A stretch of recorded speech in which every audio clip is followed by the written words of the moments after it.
Boa noite a todos. Dando continuidade ao nosso curso teórico da nefrologia aqui da Escola Paulista, hoje eu tenho o prazer e a honra de convidar a doutora Laila Viana. A doutora Laila fez a formação de nefro aqui na escola, hoje ela é coordenadora aqui do Hospital do Rim, fez o mestrado dela aqui também na escola e também está terminando o doutorado no CMV no transplante, nesse assunto. Então, Laila, muito obrigado, é um prazer. E a Laila é uma expert nesse assunto, então nada melhor como chamar alguém de casa para falar, então é uma honra mesmo, Laila. Obrigado. Eu que agradeço. Primeiro, é muito bom voltar a se encontrar presencial. Quando o Gui me perguntou se eu queria fazer presencial online, eu não tive dúvida, eu estava com saudade de fazer essa aula assim, por um motivo simples. Eu espero que vocês me interrompam para perguntar todas as dúvidas que vocês tiverem. Eu estou à disposição para a gente conversar sobre esse assunto, que é o CMV pós-transplante. O CMV é a infecção mais frequente, talvez a mais importante no pós-transplante.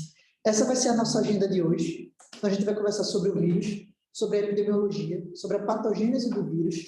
Vamos falar sobre profilaxia universal versus tratamento preemptivo. Talvez esse seja o ponto mais importante. Vamos falar sobre o CMV primário. A gente vai além da profilaxia e a gente vai falar do uso de inibidor de mTOR para prevenção de eventos do CMV. Vamos falar de diagnóstico, de tratamento, vamos conversar um pouquinho de recidiva, de CMV resistente e de perspectivas. Então, quem é o CMV? O CMV é um vírus da família herpes vírus. E como todo vírus da família herpes vírus, é um vírus que faz latência. Então, após uma primeira infecção, que normalmente acontece em países que têm prevalência elevada, como aqui no Brasil, na infância, e acontece de forma normalmente assintomática ou oligossintomática, o paciente tem um contato com o vírus e o vírus faz latência. Onde é que ele fica? Macrófago, célula progenitora mieloide. São as principais células dendríticas, são os principais lugares que o vírus se instala. E aí ele permanece latente na célula e pode reativar uma situação de imunossupressão, como acontece no pós-transplante. A sua prevalência é variável, varia de 30% a 97%, e ela é mais frequente em países em desenvolvimento. Então, a primeira pergunta é, o CMV é um problema? E a resposta é sim, é um problema porque é frequente. Então, a gente vai mostrar para vocês agora dois estudos locais que mostram a prevalência de CMV pós-transplante. Na verdade, a incidência, desculpa, de CMV pós-transplante.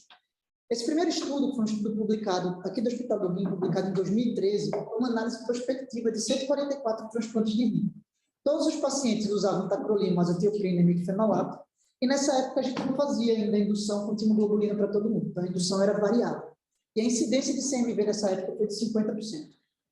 E aí eu trago uma corte mais moderna, que é uma corte de pacientes, esse é um estudo retrospectivo, também é um estudo aqui do Hospital do Rio, que avaliou 802 transplantes renais realizados entre abril de 2014 e abril de 2015, certo?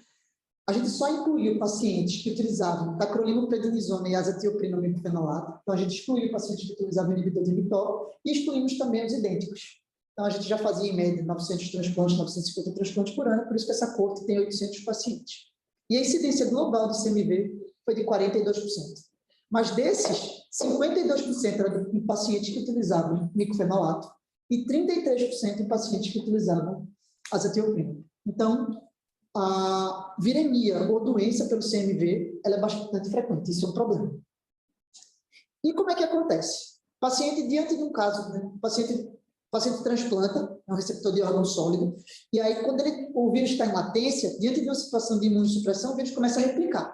E aí, na ausência de tratamento, o paciente tem elevada mortalidade. Por quê? Porque o CMV pode comprometer todos os sistemas. Então, o paciente pode ter pneumonite por CMV, que é grave, pode ser fatal. O paciente tem comprometimento de trato gastrointestinal, que é o principal sistema envolvido. Então, o principal comprometimento é esofágico, o paciente tem disfagia ou adenofagia, e de trato gastrointestinal com diarreia.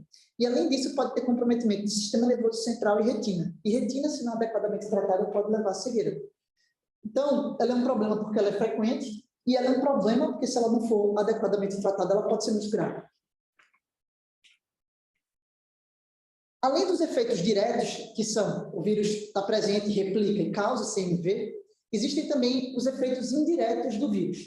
Esse conceito de efeito indireto do vírus, ele era muito frequente e faz, pelo menos desde 2015, não tem nenhuma publicação falando sobre os efeitos indiretos do CMV a favor desse diagnóstico. Então, hoje ele é um pouco controverso, mas vocês precisam saber o que é o efeito indireto. O efeito indireto é o aumento dos riscos de co-infecção pelo CMV, e nos órgãos você pode ter um aumento do risco de perda do enxerto por nefrotoxicidade ou, na verdade, por evento imunológico no transplante renal. Existe a mielotoxicidade pelo vírus. No transplante cardíaco, chance de doença aterosclerótica acelerada. Em transplante pulmonar, a bronquiolite relacionada ao transplante. Em relação à elevação dos riscos, existe aumento dos riscos de infecção bacteriana, fúngica e viral, além de PTLD, diabetes pós-transplante, rejeição e mortalidade. E os efeitos indiretos no transplante renal principalmente, a nefropatia crônica e a perda do enxerto renal. O problema é que esse conceito, ele hoje está sendo cada vez mais discutido se isso é real. E um dos estudos, esse estudo é um estudo interessante, porque ele é um estudo recente, eu estou sem a referência aqui, mas eu posso passar os slides para vocês. Esse estudo é de 2020, ele avaliou 673 pacientes transplantados. E eu falei para vocês inicialmente que o efeito indireto do CMV pode levar à perda do enxerto e a evento imunológico. O evento imunológico é rejeição. Então, ele foi olhar os efeitos indiretos do CMV do rim. Ele avaliou 673 pacientes transplantados de janeiro, foram 10 anos de transplante, a gente faz, esse número de transplantes eu mostrei para vocês, né? A gente faz em um ano, e ele estratificou os pacientes de acordo com o risco de ter CMV, que a gente vai conversar bastante sobre isso. Então, pacientes de alto risco são os pacientes doador positivo e receptor negativo, porque você tem a aquisição do vírus do CMV através do órgão transplantado. Tem os pacientes de moderado risco, que é o paciente que tem risco de reativação de latência do vírus que ele já tem, e os pacientes de baixo risco, porque nem o órgão nem o enxerto tem o vírus do CMV. E o que ele viu? Ele estratificou a gravidade da doença. Então, o paciente podia, nessa cor vermelha aqui, ter doença invasiva pelo CMV, ter síndrome do CMV, ter só replicação assintomática e não ter replicação. E o que a gente esperaria? Que os pacientes que replicam, independente de ter doença ou não, teriam uma pior sobrevida ou pelo menos uma maior incidência de rejeição. E não é isso que a gente tem aqui. A incidência de rejeição é absolutamente igual entre os grupos e a sobrevida do enxerto também. Então, atualmente, diante do esquema de imunossupressão atual que a gente usa, os efeitos indiretos do CMV são bem questionáveis. Então, esse é um dos pontos que eu queria mostrar para vocês. Ele fez também, esse mesmo autor, ele fez uma análise de sobrevida do enxerto do paciente, ele fez uma análise multivariada. E o que ele viu? O que estava relacionado à mortalidade do paciente eram duas variáveis, a idade do doador e o tipo de transplante. Então, o transplante com doador falecido e a idade do doador estavam associados a óbito do paciente e a perda do enxerto. Mas o status de sorologia ou a presença de replicação ou doença pelo CMV não tem associação com óbito ou perda. Então, isso é mais um dado que corrobora, o que, na verdade, favorece que talvez os efeitos indiretos não sejam tão importantes assim. O que a gente sabe? Que existe uma correlação entre piora de função renal e a presença do vírus do CMV. Então, esse estudo aqui é o mesmo estudo que eu citei anteriormente, que é aquele estudo com 800 pacientes que foram avaliados consecutivamente, que utilizaram tacrolimus, prednisona e azatioprina ou micofenolato. E o que a gente percebeu? Que os pacientes que receberam vínculo transplante de doador vivo tinham diferença na função do enxerto no final de 12 meses, e os pacientes que receberam vínculo do doador falecido padrão também apresentaram uma diferença da função renal. Mas o que a gente interpreta? O que a gente acredita? Que, na verdade, esses pacientes, a pior função do enxerto aumenta o risco de ter CMV, e não que o CMV está associado a uma pior função. Mas isso precisa ser melhor estudado, melhor avaliado. Esse aqui é o vírus do CMV. Ele é o maior dos vírus que infectam humanos, tem 230 kilodaltons, eu não vou meter muito nisso aqui. Mas o que é interessante é que esse é o mecanismo de ação, é o mecanismo, na verdade, de entrada do CMV na célula, e se estuda bastante esses mecanismos de entrada, porque, na verdade, as vacinas, o alvo delas é justamente a glicoproteína da membrana, que é a glicoproteína, a GH, GO e GL, que formam um trímero e se ligam aos fatores de crescimento derivado de plaqueta e entram na célula. Quando elas entram na célula, o vírus vai e entra no núcleo. Então, esse assunto aqui é interessante, é muito estudado atualmente, porque é o trigger de estudos em vacina. Mas vamos lá. Antes de começar a falar de CMV no transplante, a gente precisa dessas definições, porque eu vou ficar falando sobre isso, e aí vocês precisam ter muito claro o que é cada um. Primeiro, quando eu falo CMV infecção, é um paciente. O paciente tem CMV latente, transplante. Ele pode começar a replicar e não ter doença. Essa replicação viral sem sintomas é a infecção pelo CMV. Se o paciente tem sintoma, isso é a doença. Então, é a presença da replicação viral com sintomas. E ela tem dois não são subtipos, né? Você tem a doença pelo CMV, que pode ser diarreia com replicação. Mas existe uma coisa que a gente fala muito, que é a síndrome viral, desculpa se é acento errado, que é o paciente que apresenta febre, astenia, e normalmente leucopenia, mas pode ter plaquetopenia e alteração de transaminase, e a doença invasiva. A doença invasiva é você ter replicação viral, sintoma, e achar o vírus ou uma alteração relacionada ao vírus, que são as alterações citopáticas do CMV, no tecido. Então, isso é a doença invasiva. E uma outra definição, que é uma definição mais recente, é a de CMV refratário. O CMV refratário é o aumento da carga viral em pelo menos 1 log após 2 semanas de tratamento adequadamente realizado. E essa definição atualmente é importante porque esse é um assunto que está sendo bem discutido, que é o CMV refratário e o CMV resistente. E existe também uma outra definição, que é o CMV refratário provável, que é a manutenção, a persistência da carga viral com tratamento adequado após 2 semanas de tratamento. Então, se aumenta o aumento de menos de 1 log. Então, esse é o provável CMV refratário. O CMV refratário, quando você está tratando, e a despeito do tratamento, a carga viral aumenta. E CMV doença, vírus com sintomas, CMV infecção, replicação viral sem sintoma. Combinado? A gente vai falar muito sobre isso agora durante a aula. E como é feito o diagnóstico de CMV? Então, existem 2 métodos. Existe a DNA-emia, que é o PCR, e a antigenemia. Vocês conhecem a antigenemia? Alguém conhece? Alguém faz antigenemia no centro? Se vocês forem fazer transplante e voltar para o centro de vocês, é possível que vocês façam antigenemia. Então, por isso que eu ainda converso sobre esse assunto. A antigenemia nada mais é do que a pesquisa do antígeno do vírus do CMV, que é o antígeno PP65, que é uma das proteínas de fase aguda e precoce do vírus, e você procura a marcação do PP65 no interior do neutrófilo. E aí, como é que é feito o exame? A antigenemia é um exame semi-quantitativo. É um exame que você detecta o PP65 no interior do leucócito, na verdade, no neutrófilo, e ela depende de um técnico que faça a coloração, que core as lâminas, e que leia a lâmina. Então, um campo de grande aumento, você amplifica lá, campo de grande aumento, você conta quantos neutrófilos marcados tem. Aí eu falo que esse teste é semi-quantitativo, porque depende do técnico contar. Tem 400, tem 500, você não sabe se ele contou todos os neutrófilos marcados. Por isso que esse teste é um teste semi-quantitativo. E é difícil você fazer um estudo, por exemplo, e fazer uma comparação por antigenemias. Além disso, se o paciente está leucopênico, especialmente neutropênico, o teste pode, inclusive, vir negativo. O paciente tem replicação viral, mas se não tem neutrófilo na lâmina, como é que vai marcar neutrófilo? Então, a leucopenia é uma restrição, um problema desse teste. Precisa de técnico especializado, e antes esse teste era mais barato do que o PCR. Por isso que até 2018 a gente utilizava apenas o padrão antigenemia. O PCR ele é um teste quantitativo. Então, é um teste de amplificação com PCR. É um teste de amplificação que que a máquina quantifica a quantidade de cópias que tem ali. Qual era o grande problema desse teste? Um era o custo, era um teste caro. E 2, era um método in-house. O que é um método in-house? É um método que o laboratório faz a amplificação, faz o isolamento do vírus, a amplificação do vírus e a contagem.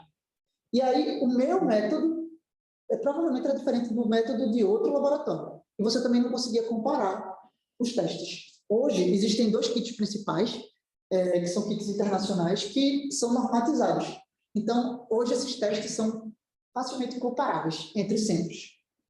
Por isso que a recomendação atual de consenso é utilizar a DNA-emia, que é o PCR, para CMV, para diagnóstico. Não se usa sorologia para diagnóstico de CMV, viremia ou doença. Você usa sorologia para identificar risco, a gente vai conversar sobre isso. Mas para diagnóstico de CMV, viremia ou doença, você não usa sorologia, nem IgM, e não se faz também cultura viral, porque é um teste de altíssima especificidade, mas de baixa sensibilidade e o tempo é muito longo. Então, quando você consegue dar o diagnóstico, o paciente provavelmente já adoeceu pelo CMV. Então, também não é um método utilizado. Eu falei para vocês, né, em 2018 a gente mudou a metodologia e a gente comparou. A gente comparou a antigenemia com a DNA-EMI, com o PCR. A gente achava que a gente fosse, utilizando o PCR, já que é um método mais sensível, que a gente fosse diminuir a incidência de doença por CMV. E que, possivelmente, esses pacientes fossem tratar por mais tempo. Não teve diferença na incidência de doença, e o tempo de tratamento aumentou em 1 semana, que não foi o que a gente esperava. E a gente acreditava que as recidivas iam diminuir, o que também não foi verdade. Então, se você tem antigenemia, isso é para corroborar que se você tem antigenemia no seu centro, você pode continuar utilizando. Ele é um método eficaz, é um método adequado para o diagnóstico de CMV. E aí, diagnostiquei CMV, certo? Aprendi a diagnosticar. Quais são as estratégias? Porque dar o diagnóstico da doença é ruim. O paciente adoeceu. Você não quer que o paciente adoeça. Né? Então, quais são as estratégias que a gente tem atualmente para evitar a doença pelo CMV? Existem 2 estratégias principais pelo consenso. Esse consenso eu posso mandar para vocês, é o 3º consenso de CMV, foi publicado em 2019, 2018. E esse consenso é fundamental para todo mundo que trabalha com transplante e lei. Existem 2 estratégias disponíveis para evitar a doença pelo CMV. Um é o tratamento preemptivo, que é o que a gente faz aqui no Hospital do Rim. Mas existe uma segunda opção, que é a profilaxia universal. E o que são esses testes? A terapia preemptiva consiste na pesquisa seriada, por antigenemia ou por PCR, mas pesquisa seriada do vírus, e na identificação de replicação viral, instituir tratamento para que o paciente não adoeça. Então, a gente trata a viremia, a infecção pelo CMV. A gente evita que o paciente adoeça pelo CMV. Esse é o objetivo dessa estratégia. Você faz a pesquisa seriada, atualmente a recomendação é que seja semanal, você faz a detecção da replicação viral precoce e institui tratamento antes que o paciente adoeça. A profilaxia universal é você dar a medicação para todo mundo,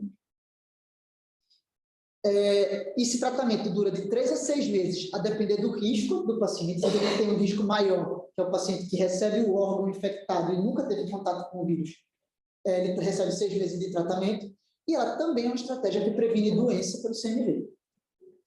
As 2 estratégias são igualmente eficazes.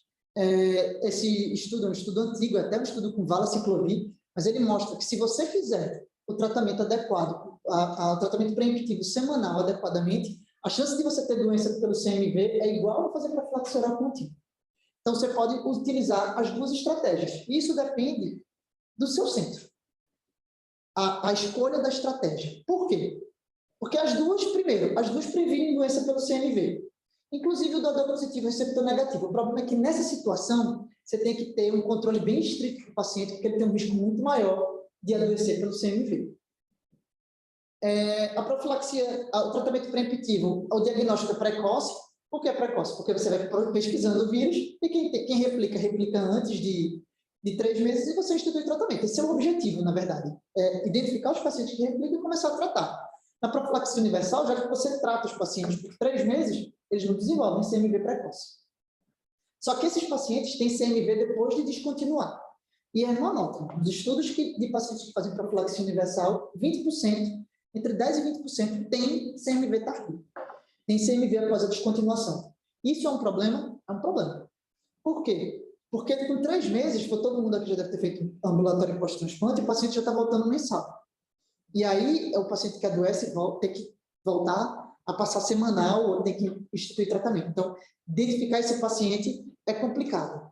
É uma droga a mais. E eu falei para vocês inicialmente que a incidência é alta, é 50%, mas você tratou 100%.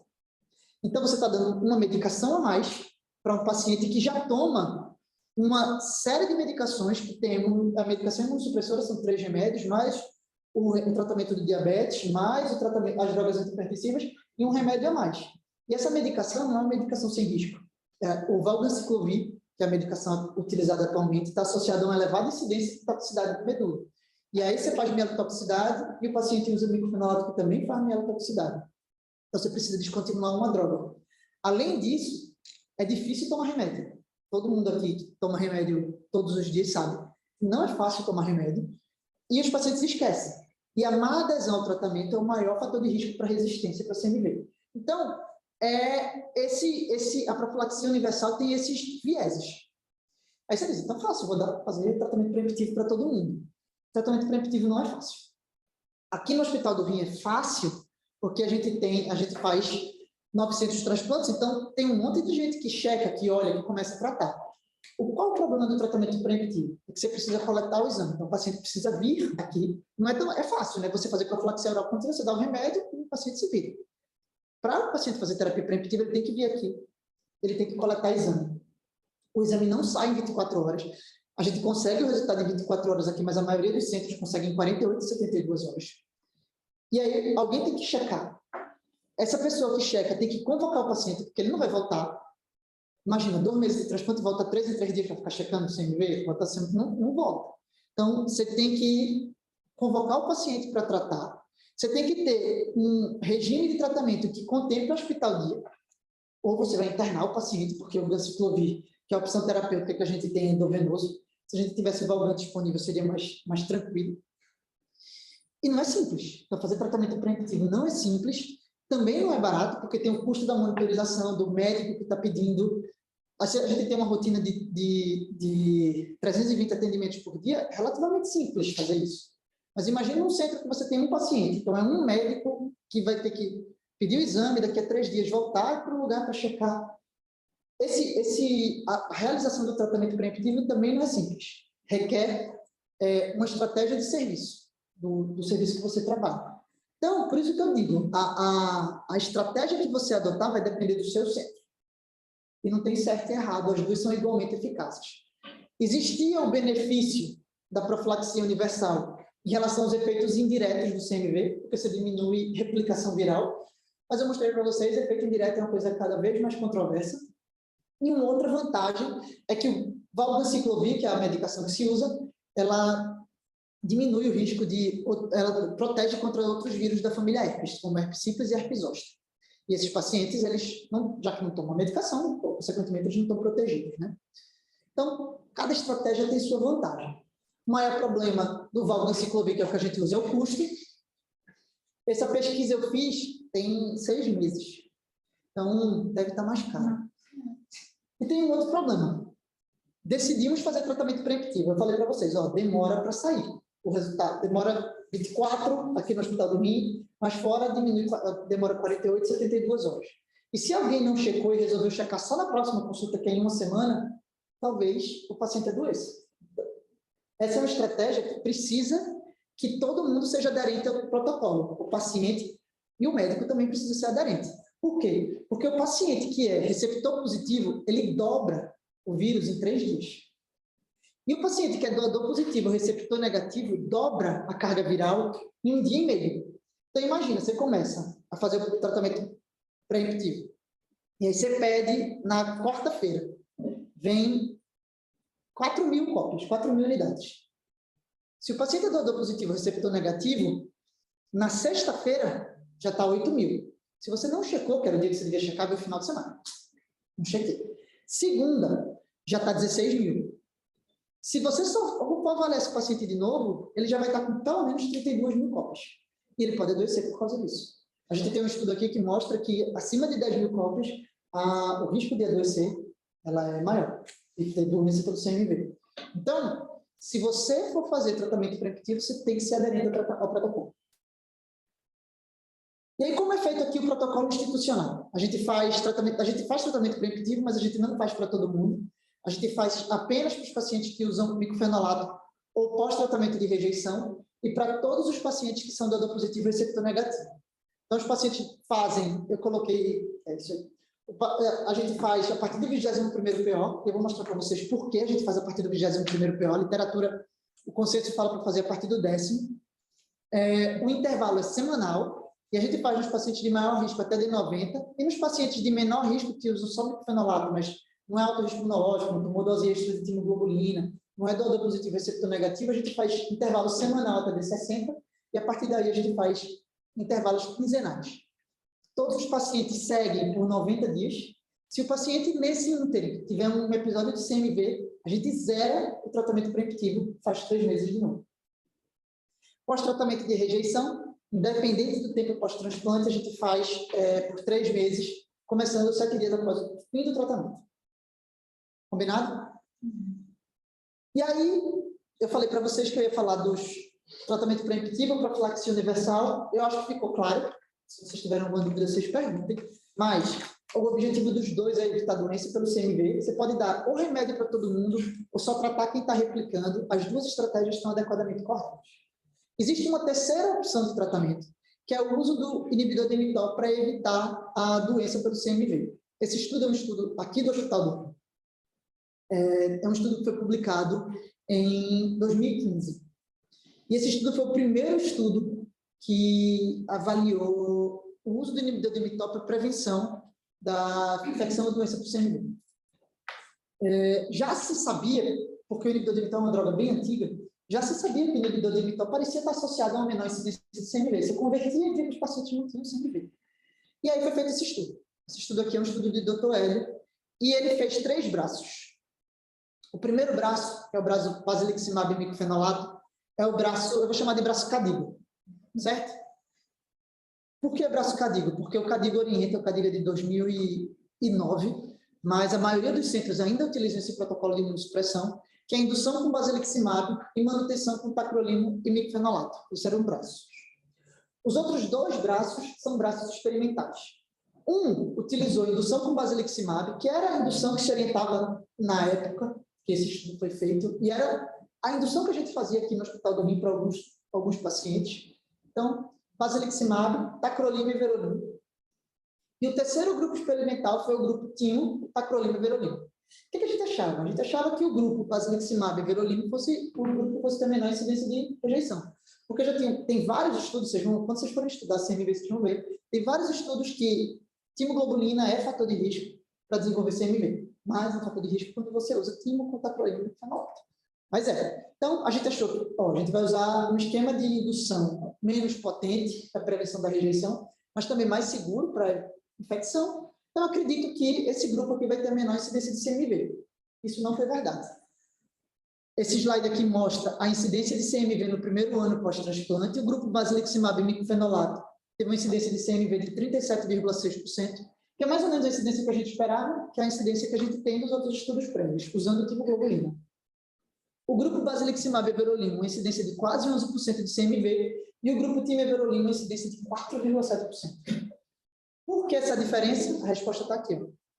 O grupo basiliximab e verolimo teve uma maior incidência de rejeição, e esses pacientes desenvolveram CMV pós-tratamento de rejeição. Então, por isso que esse grupo teve uma incidência de CMV maior. E desses pacientes aqui, 4,7%, esse grupo era um grupo de 288 pacientes, esse grupo aqui incluiu 83 pacientes. Os 4 pacientes que tiveram CMV aqui foram 2 primários e 2 que descontinuaram. Então, quem usou tacrolimo e verolimo sem descontinuar, e não era primário, não teve CMV. Pensando que esse estudo foi feito em pacientes, aí, vamos lá, vocês vão sair daqui, vou dar não. Esse estudo aqui foi feito em pacientes de baixo risco imunológico, receptor de doador vivo e falecido padrão. Então, não dá para dar para todo mundo. Pelo menos baseado nesse estudo. Um outro dado importante é que a gente usava nessa época antigenemia. E aí a gente fez coletas de PCR em todas as visitas de antigenemia e a gente ficou cego para essas coletas. A gente só foi ter acesso ao resultado desses exames no final do estudo. E aí a gente fez esse gráfico. Primeiro achado. Esse aqui é o básico, né? Paciente que usava basiliximab e miclofenolato, teve a maior incidência de CMV, com as viremias mais altas. Beleza, totalmente esperado. Segundo achado, só começou a replicar a partir do 21º dia. Baseado nisso, que a gente mudou, porque a gente começou a pedir a partir do 21º dia pós-transplante, que a gente economiza 2 PCRs.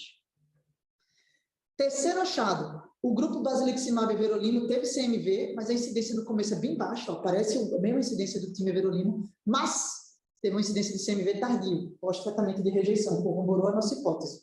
4, os pacientes que usam timeverolimo têm viremia. Elas só são viremias baixas que não desencadeiam o tratamento. O que é que isso significa? Isso também foi uma descoberta não, mas um achado muito interessante desse estudo, que o inibidor de mTOR, ele não trata CMV. Então, não adianta, eu também não quero que vocês saiam daqui, o paciente está tratando CMV, vou dar inibidor de mTOR.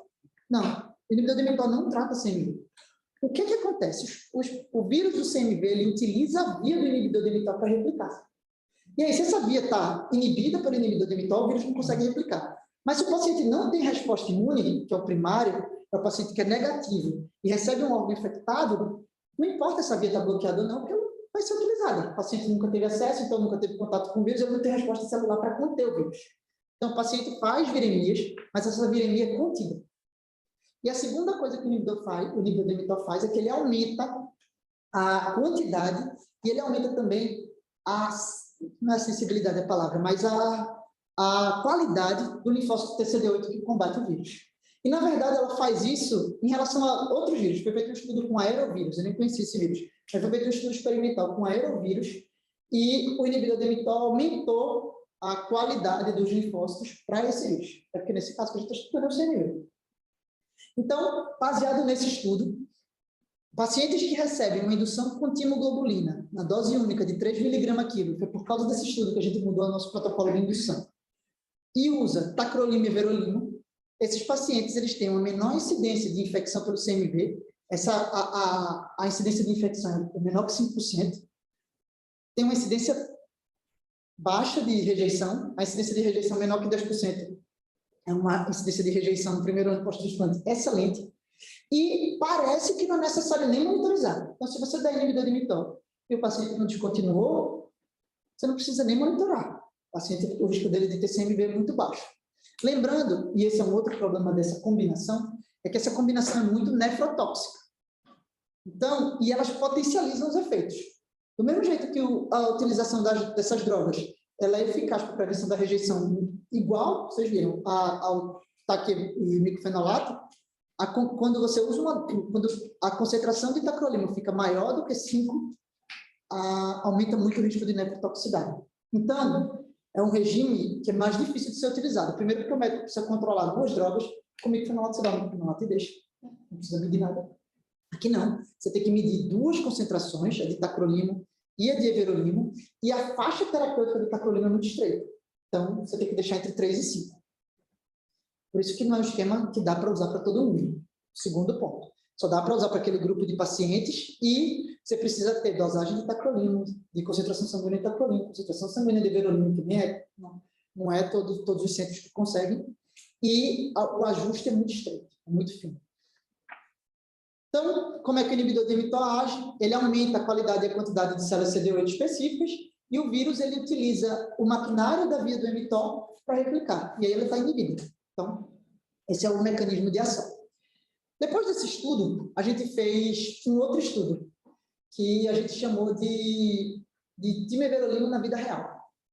Depois que a gente fez esse estudo, a gente começou a usar inibidor de mTOR aqui no Hospital do Rim para pacientes com essa característica de baixo risco imunológico, receptor de rim de doador vivo ou falecido padrão.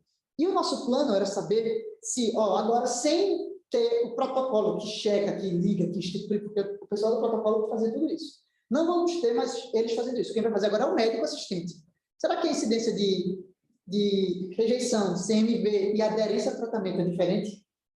Então, a gente pegou todos os transplantes consecutivos que utilizaram TAC e everolimo, nessa época a gente usava mais everolimo, foram 230 transplantes consecutivos, e a gente avaliou a incidência de CMV, certo?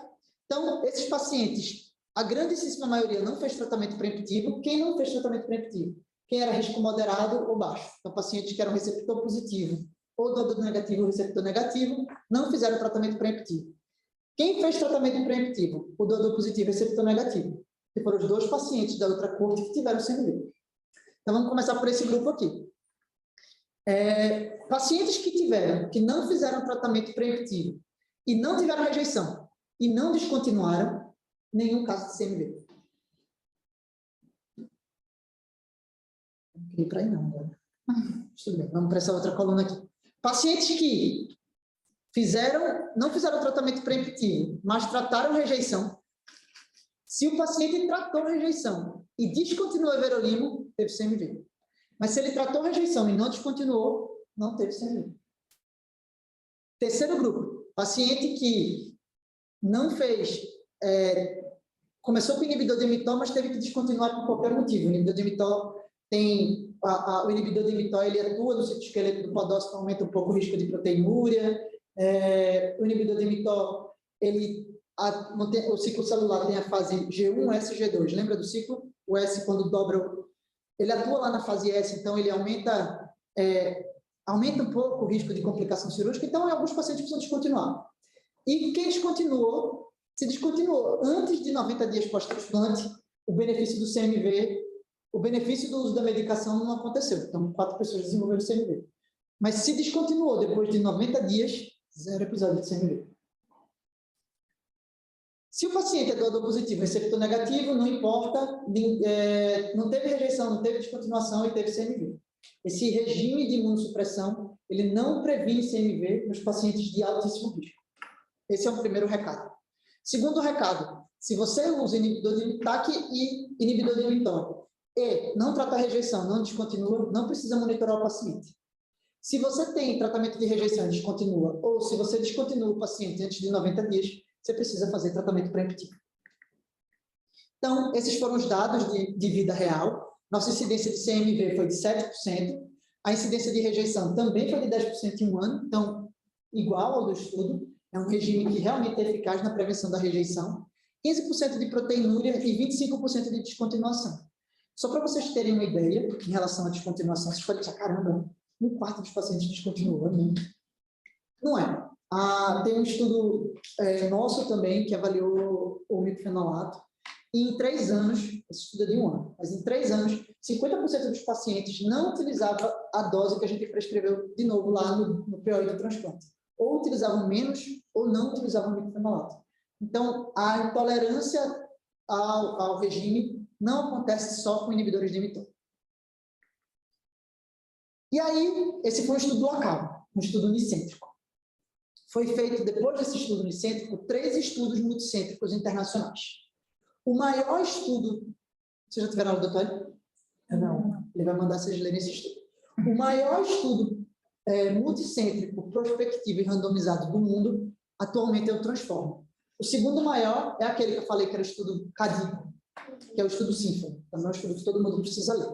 Então, nesse estudo, que é um estudo multicêntrico internacional, foi um estudo prospectivo que também avaliou 2 cohortes. A primeira usava tacrolimo e micofenolato. E a segunda utilizava tacrolimo e everolimo. Todo mundo precisava induzir, mas a indução era centro-dependente. E você podia ou não fazer tratamento, você podia fazer tratamento preemptivo ou profilaxia oral. Porque o objetivo do estudo não era ver a incidência de CMV. Já estava mais ou menos provado e as evidências anteriores já mostravam que a incidência de CMV com esse esquema era boa. Só que sempre existiu uma dúvida em relação à função renal dos inibidores com o uso da combinação inibidor de calcineurina com inibidor de mTOR, que é muito nefrotóxico. Então, eles fizeram um estudo, e esse estudo foi grande o suficiente para tentar mostrar, para tentar avaliar se tinha ou não diferença em relação à função renal com 2 regimes no final de um ano. Então, o desfecho foi um desfecho combinado, essa foi a pergunta principal, de função e rejeição, mas fizeram uma análise também em relação à função do enxerto. E aí, o que é que eles viram? Sobrevida do paciente, igual. Imagina, 98% de sobrevida do paciente em um ano é sobrevida excelente. Sobrevida do enxerto, igual. E é uma sobrevida excelente. Sobrevida do enxerto antes do inibidor de calcineurina era então, de 60% a 70%. Incidência de CMV, 13% no grupo micofenolato, 2% no grupo everolimo.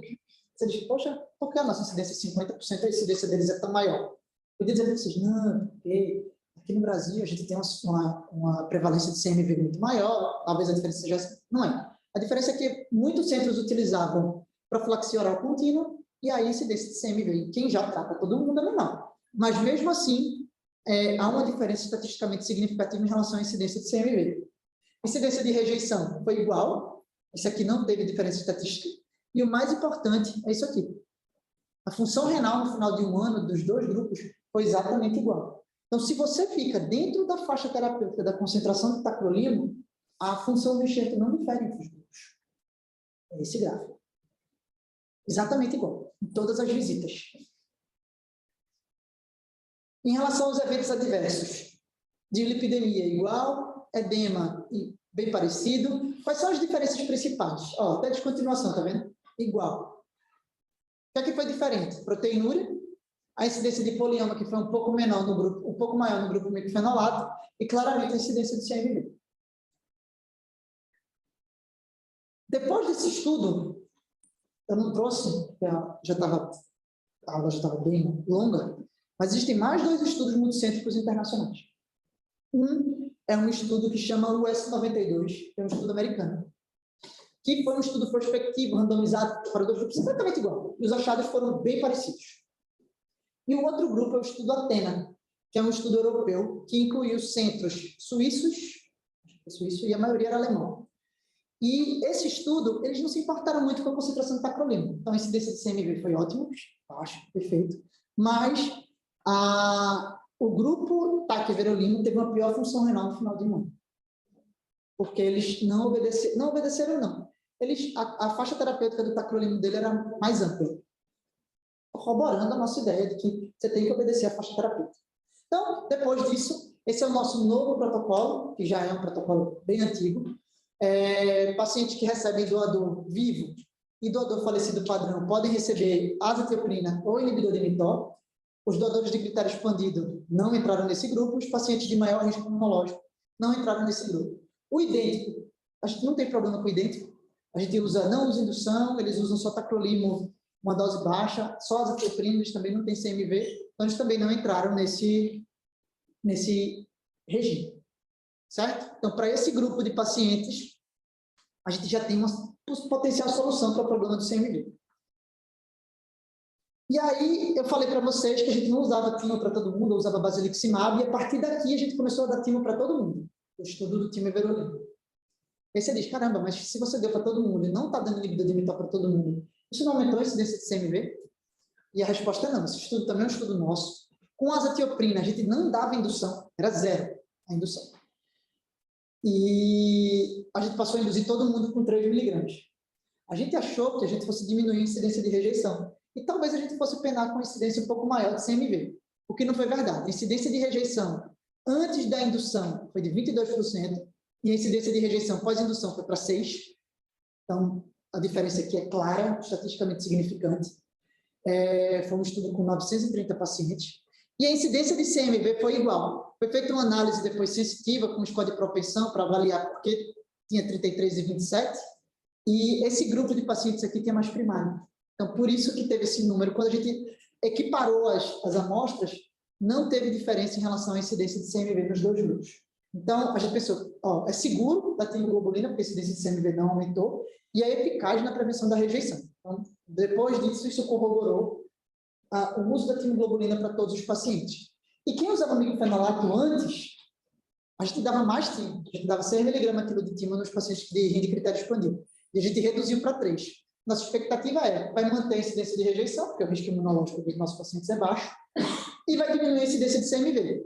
Aconteceu isso? Aconteceu. Incidência de rejeição igual, diminuiu o CMV, mas continua muito alto. Então, para esse grupo de pacientes de RIN de critério expandido, ainda é um problema de CMV, porque frequenta, os pacientes precisam internar. Então, o que a gente faz com esses pacientes de critério expandido? A gente fez um estudo. Esse estudo foi um pouco diferente do estudo do timoverolino, porque nessa época a gente dava timoglobulina em dias alternados para o paciente. A gente usava 6 mg quilo de timo, dava 1,5 dias alternados, e só começava tacrolimo no final, para diminuir o risco de IDGF. Então, e esse estudo foi feito desse jeito. E o que aconteceu? Tacrolimo, faixa terapêutica estreita, tudo igual. O que aconteceu? Diferença de CMV foi absurda, só que teve uma maior incidência de rejeição, maior incidência de perda e maior incidência de óbito no grupo everolino. Então, esses pacientes, qual é o grande ponto dos pacientes de critério expandido? Eles não recuperam rápido função. E talvez para esses pacientes o uso de inibidor de mTOR, talvez essa não seja a melhor estratégia para utilizar inibidor de mTOR. Talvez precise esperar recuperar a função para trocar. ou a gente selecionar melhor a população de pacientes de critério expandido. Então, a gente ia começar, antes da pandemia, um estudo que comparava, e seria de um jeito diferente, né? Compararia os 3 grupos de uma forma mais moderna, que é uma forma mais parecida com o que a gente faz em imunossupressão, mas já a pandemia a gente teve que postergar, provavelmente a gente vai começar agora no final do ano, esse terceiro estudo, esse novo estudo com pacientes de critério expandido. Mas é ainda uma população que precisa ser avaliada. O estudo foi interrompido, a gente nem terminou de incluir, porque apesar de a incidência de CMV ter sido muito diferente, teve maior incidência de rejeição, teve maior perda do enxerto, e o benefício do inibidor de mTOR foi sobreposto à maior incidência de rejeição. Por causa disso, a gente interrompeu. Combinado até aqui? Vamos mudar de assunto. Vamos entrar agora no primário. Certo? Como é o CMV no primário? Por que eles são tão diferentes? Primeiro, a prevalência. A prevalência de primária é variável. Aqui no Hospital do Rim é de 7%. Mas por que ela é variável? Porque se o CMV é mais prevalente em países em desenvolvimento, ele é mais prevalente aqui, a chance de você ter um doador positivo com receptor negativo aqui é menor. Simples assim. Nos estudos americanos, mais ou menos 1/4 dos pacientes tem um risco maior. Esse estudo aqui é um estudo de Lúcio do Einstein, 11%, e o nosso no Hospital do Rim, 7%. Esses pacientes que são doador positivo e receptor negativo, eles têm um maior risco de ter viremia e normalmente o pico é maior. O segundo paciente de risco é quando é doador positivo e receptor positivo, seguido de doador negativo e receptor negativo, e, por último, aí, na verdade, aqui são outros transplantes, HIV e transplante de outros órgãos. Então, o que importa para a gente é esse daqui, e os riscos eles vão diminuindo. Além de ter um maior risco de desenvolver viremia, os CMV eles também têm um risco maior de adoecer. Essa é a mesma coisa, doador positivo, receptor negativo, e aí doador positivo, receptor positivo, doador negativo, receptor negativo. O risco de doença por CMV é maior, e é meio óbvio. Porque já que você não tem resposta imune celular para conter a replicação viral, o vírus replica mais rápido. Lembra que eu falei para vocês que ele replica cada 1 dia e meio? Então, às vezes não dá tempo de você flagrar e o paciente já replicou, ele replicou tão rápido que ele adoeceu. Então, esse paciente tem um risco maior de doença por CMV. E adoecer e ter CMV primário está associado à pior sobrevida do paciente e à pior sobrevida do enxerto. Esses pacientes têm um maior risco. Normalmente, a gente começa a tratar eles com uma carga viral mais alta. Quase 90% dos pacientes tratam, doador positivo e receptor negativo, tratam CMV, viremia e doença. Eles tratam com uma carga mais alta e eles tratam por mais tempo. Porque já que você não tem a resposta celular para fazer a contenção da replicação viral, esses pacientes tratam seguramente 60, 70 dias antes de conseguir negativar. Enquanto que a mediana de tratamento do paciente que é receptor positivo é de 21 dias. Então, esses pacientes eles têm menor sobrevida e eles têm menor sobrevida do enxerto. Por quê? É difícil de tratar, você começa a ter dificuldade, a viremia sobe, o paciente adoece, o que é que você faz? Suspende a terceira droga. Suspende a terceira droga, o que é que acontece? Tem jeito. 3 meses de transplante, não tem jeito. Você aumenta a incidência de rejeição, então isso diminui a sobrevida do enxerto. E esses tratamentos prolongados estão associados a maior incidência de infecção bacteriana. O paciente está internado, está precisando central, né? Então, a mortalidade desses pacientes em um ano também é maior. Então, o transplante é uma combinação mais difícil. Felizmente, ela é menos frequente, mas ele é um paciente mais difícil de ser tratado. Esse estudo aqui é um estudo bicêntrico. Foi um estudo que foi feito aqui no Hospital do Rim, junto com o Tainá, de Fortaleza. A gente colecionou todos os nossos doadores positivos e receptores negativos, porque a incidência é tão baixa que a gente tem pouco paciente. De 2014 a 2016. E a gente queria avaliar, tinha que ser uma corte moderna, porque a gente queria avaliar azatiropina, mifenolato e everolina, para ter certeza se tinha alguma relação em relação à imunossupressão. E não tem. A incidência global de CMV foi de 76%, e ela foi alta, independente do regime de imunossupressão adotado. E essa é a maior prova de que, quando eu falei para vocês, inibidor de mTOR não trata CMV, não trata CMV. Ela contém a replicação viral, mas depende da sua resposta. Certo? E aí, como é que esses pacientes se comportam? Incidência de CMV alta, independe do regime de imunossupressão adotado e o tempo de tratamento é bem prolongado. E a maioria deles precisou descontinuar a azathioprina ou micofenolato. Então, é difícil tratar esses pacientes. A melhor estratégia depende do risco. Pacientes de risco intermediário e doador negativos, pelo guideline, não tem diferença. Pacientes que são dado positivo e receptor negativo, o consenso sugere fazer profilaxia oral contínua. Mas mesmo nesse grupo de pacientes eu tenho ressalva, porque se a gente tem 76% de pacientes que têm viremia, a gente tem 26% de pacientes que não têm. Então, você tratou 100%, você expôs o paciente, esses pacientes são os pacientes que fazem CMV tardio e são os pacientes que têm resistência. Então, apesar do consenso orientar a fazer a profilaxia oral contínua, eu tenho dúvida se essa é a melhor estratégia. Ou, já que esse grupo é um grupo mais difícil, qual seria a melhor estratégia para eles, né? O fato é que, se você é doador positivo, receptor negativo e decide fazer profilaxia oral contínua, tem que ser 200 dias. Esse estudo é um estudo IMPACT, que avaliou 100 versus 200 dias de tratamento nesse coorte de pacientes, e há uma diferença clara aqui em relação à recorrência de CMV. Então, se o seu centro faz profilaxia oral contínua, se o paciente é de alto risco, precisa usar 200 dias. Se ele é de risco moderado, 100 dias é suficiente. E aí, qual o tratamento? Essas são as opções. Valgan, eu nem vou falar GAN oral, que está errado, ganciclovir endovenoso, valaciclovir, desculpa, e o foscarnil.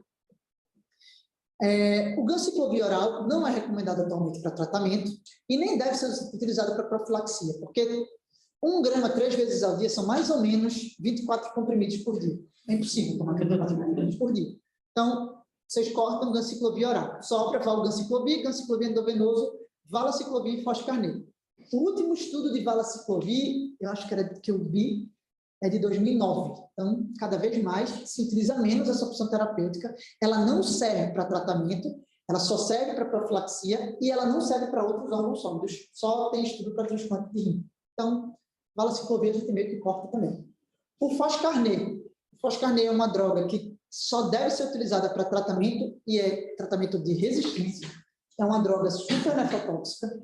Não sei se vocês já viram algum tratamento. A gente teve no começo do ano 3 pacientes que usaram foscarnil aqui no Hospital do Rim. Felizmente, não estamos com nenhum paciente em tratamento.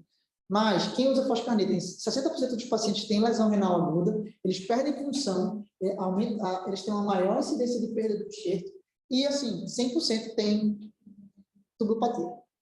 Eu vou mostrar para vocês um dado, o dado é 97%, mas eu acho que quem coletou o dado não coletou certo, porque eu nunca vi não repor algum eletrólito em paciente que usa foscarnil. Então, eles fazem a lesão de túbulo proximal, então faz hipofosfatemia, hipocalemia, hiponatremia, hipomagnesemia. É muito difícil você repor. Então, o paciente passa o dia inteiro ligado na bomba. Ou ele está tomando foscarnil, ou ele está repondo eletrólito depois. É uma droga muito difícil de ser utilizada. Sobrou valganciclovir e ganciclovir oral. Eu deixei valganciclovir como tratamento, mas a bula brasileira não liberou valganciclovir como tratamento. Isso é extra bula. O FDA libera nos Estados Unidos. Então, quando vocês forem ler, eu escrevi aqui tratamento, mas pela bula, valgan não serve para tratar, só para profilaxia oral. Tá? O valganciclovir é uma boa opção. Ele tem o mesmo perfil. Na verdade, essas drogas, o valgan é uma prodroga do GAN que pode ser utilizada por via oral. É a mesma medicação no final. Essa droga, o perfil de evento adverso é bem parecido com o ganciclovir, eles têm uma incidência de toxicidade de medula de mais ou menos 20%. Ela é uma droga fácil, ela é VO, a quantidade de comprimidos é pequena, então ela é uma boa droga. O problema é o custo. E o ganciclovir endovenoso, mas essas duas drogas são as opções de tratamento que a gente tem para CMV. O ganciclovir endovenoso é 5 mg quilo dia, ajusta conforme função renal e conforme bula. E o grande evento adverso aqui é a leucopenia. O tempo mínimo de tratamento são 14 dias, independente de se zerar. Você tratou, institui tratamento. Com 7 dias, negativou. Vou parar, não pode. São 14 dias no mínimo, com pelo menos um teste negativo. Se você usa antigenemia, por ser um teste menos sensível, o recomendado pela literatura são 2 testes negativos com intervalo de 1 semana. Se você usa PCR, vai depender se o seu PCR é um PCR ultrassensível ou não.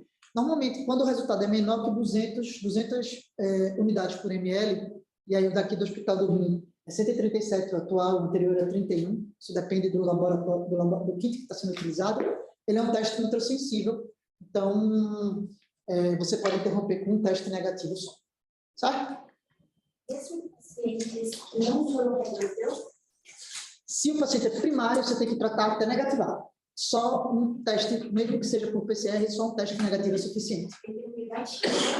Só que aí você faz a sorologia, ele não só converte, ele recidiva, vai fazer uma recidiva de CMV. Mesmo assim, essa recidiva no mínimo 14 dias. No mínimo 14 dias. São 14 dias de tratamento no mínimo e o ponto para parar é negativar o método que você está utilizando. O primário, aqui no Hospital do Rio, a gente faz até negativar, o secundário a gente faz até viremia menor que 200, já que esse teste é ultrassensível. Essa é a incidência de evento adverso, leucopenia de 40% com leucopenia grave de 14% no GAN. A mesma coisa acontece no valganciclovir, a incidência de descontinuação é alta. Então, para profilaxia oral contínua, isso é um problema. Para tratamento de CMV também é, mas a gente eventualmente descontinua, não dá para descontinuar o Valgan, né? A gente acaba descontinuando a terceira droga. E aí, qual é o ponto de corte para iniciar o tratamento?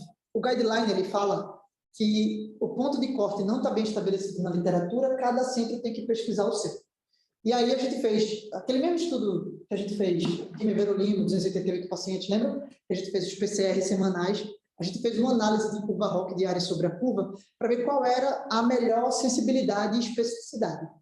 A melhor sensibilidade e especificidade foi um valor perto de 10 mil, mas esse valor estava muito perto de doença também. Então, a gente usou um corte mais seguro, e o nosso corte de PCR ficou 5 mil por causa desse estudo. O HC utiliza 2.500, o consenso fala que alguns estudos utilizam 3 mil, o Einstein também utiliza 2.000 e alguma coisa. Cada centro tem o seu ponto de corte, e o consenso orienta que cada centro pesquise qual é o melhor ponto de corte para o seu centro, até porque os métodos, às vezes, não são reprodutíveis. E aí a gente fez um estudo, que foi um estudo, esse aqui é a minha tese de doutorado, é uma avaliação de recidiva de CMV, porque a recorrência é um problema.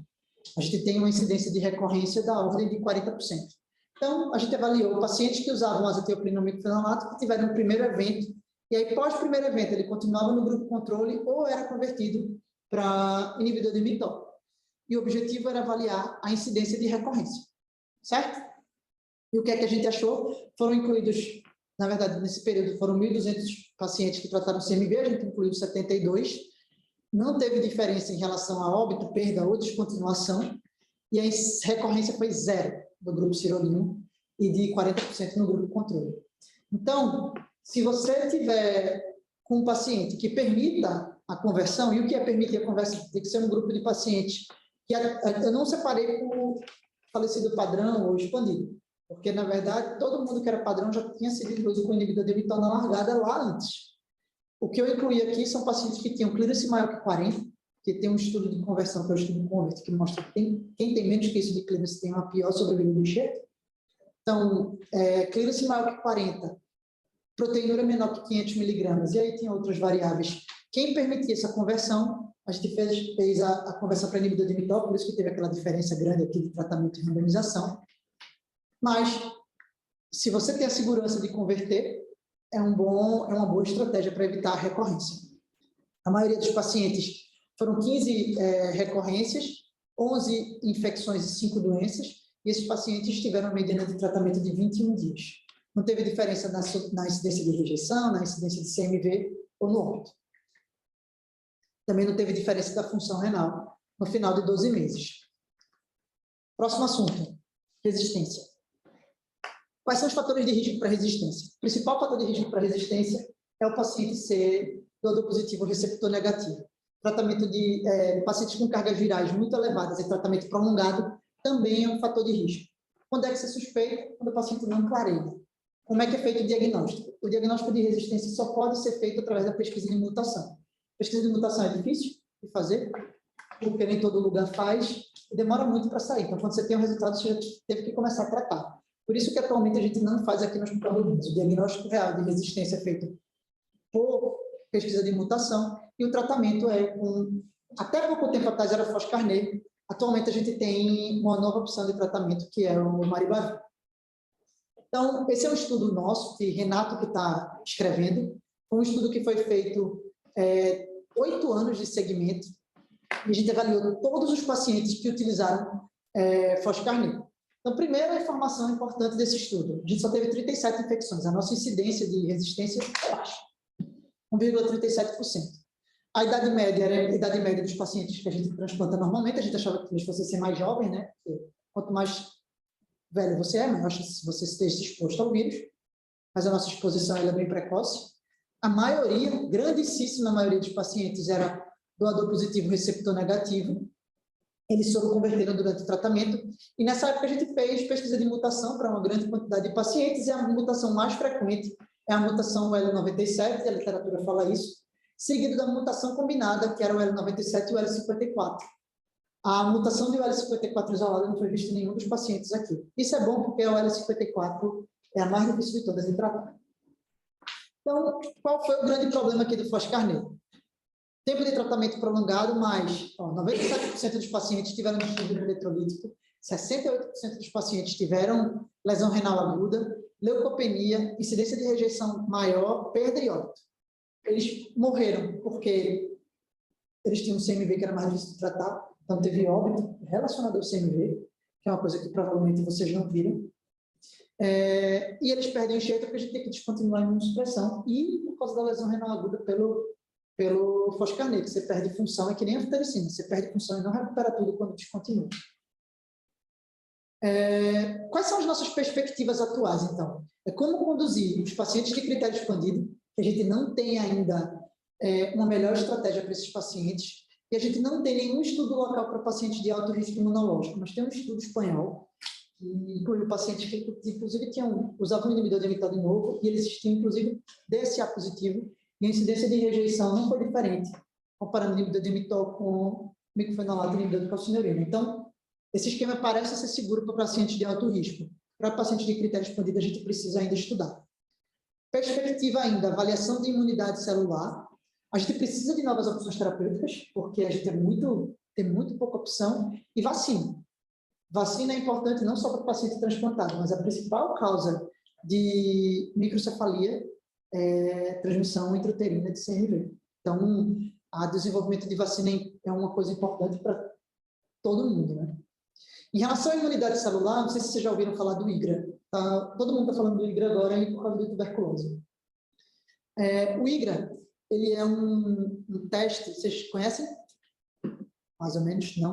O IGRA é um teste que você coleta sangue do paciente. Vocês conhecem o PPD, né? Para tuberculose. PPD você injeta um antígeno e você mede a resposta imune.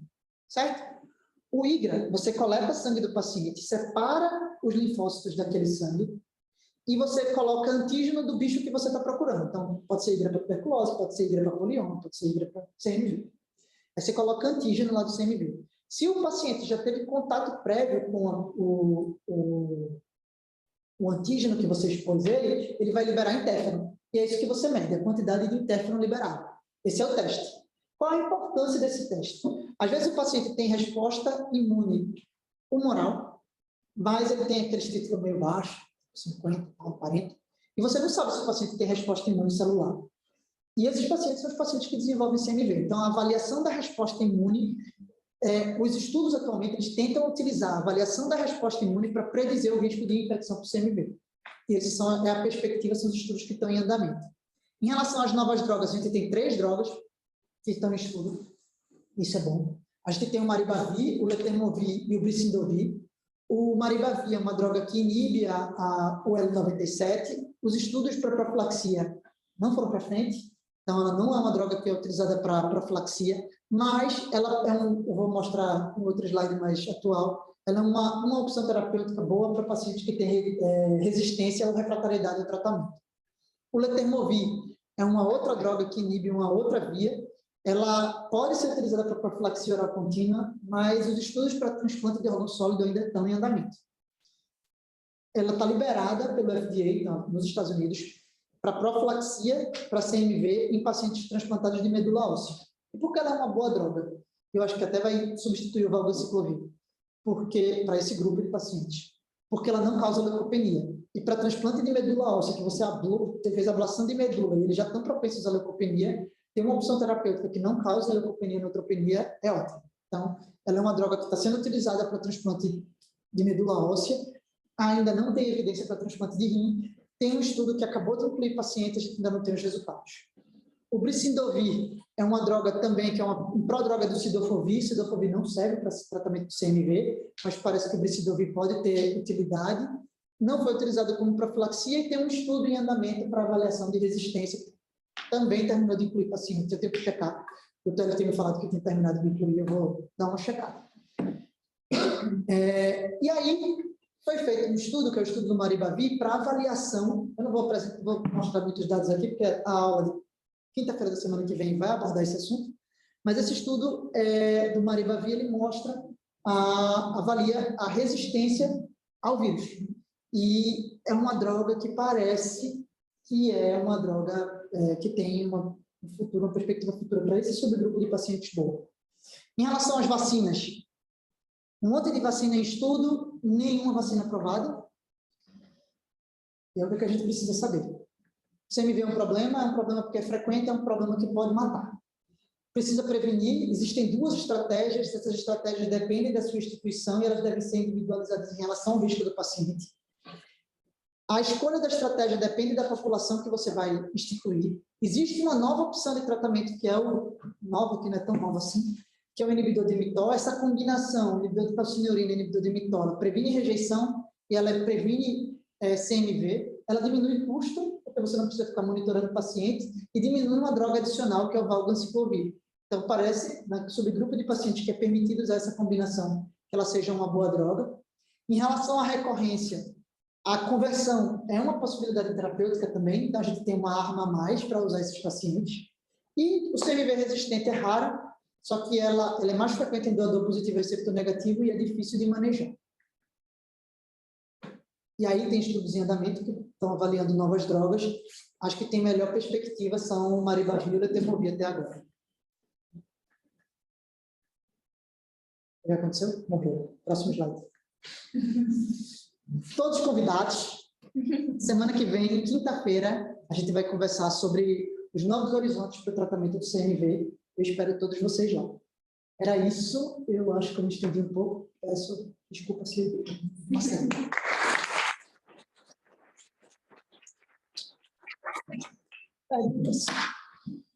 Doutora, nos países que o órgão de saúde é liberado, em relação ao preço que a senhora falou, são exorbitantes, né? Mas existe, assim, sabe, da experiência deles em relação a os americanos usam o valganciclovir, eles usam profilaxia oral, e a grande maioria dos pacientes usa profilaxia.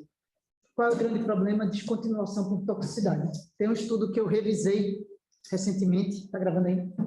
Porque eu revisei, o estudo foi publicado, eu não posso falar dele. Tem um estudo que eu revisei recentemente, mas ainda não foi publicado, que avaliou evento adverso relacionado a essa estratégia.